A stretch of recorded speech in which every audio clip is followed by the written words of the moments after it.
Andrea Pozza.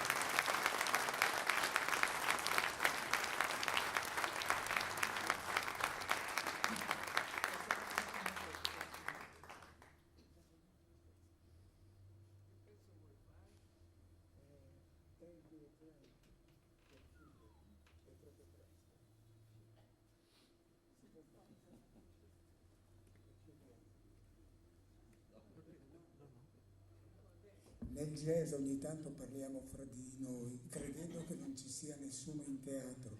È pazzesco questo. Arriviamo,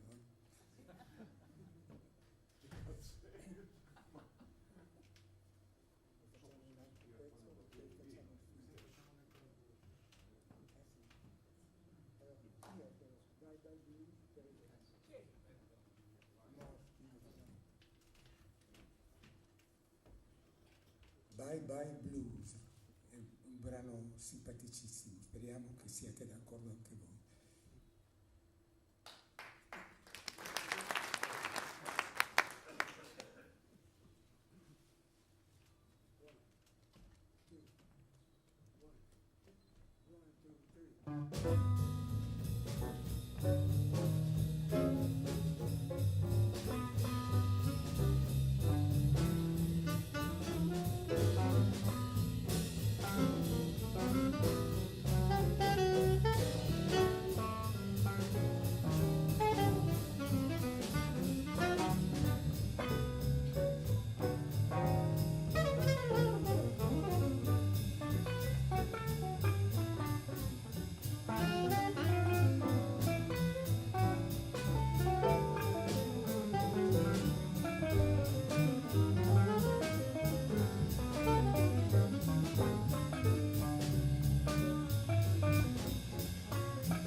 un brano breve, il prossimo, che si chiama It Could Happens to You, è un bellissimo brano, lo ha scritto un signore che si chiama Van Heusen, però c'è una piccola storia che mi ha raccontato Barney Kessel, è stato un grande chitarrista, e pare che questo signore, Jimmy Van Heusen, non si chiamasse così,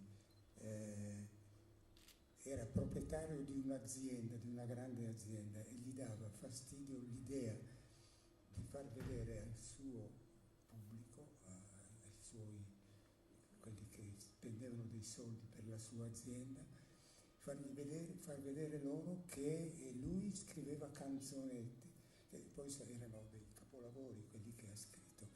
E allora non aveva nessuna voglia di dare all'editore un nome, finché si trovavano sulla Quinta Strada a New York e l'editore diceva: ma prima o dopo me lo dovrai dire come ti chiami, come vuoi essere chiamato. Questo qua dice: ma non so. Ed erano vicino a un grande negozio di camicie, Van Heusen. E allora dice: ma se vuoi chiamami così. E allora è diventato Van Heusen. Voi mi direte: e beh, allora?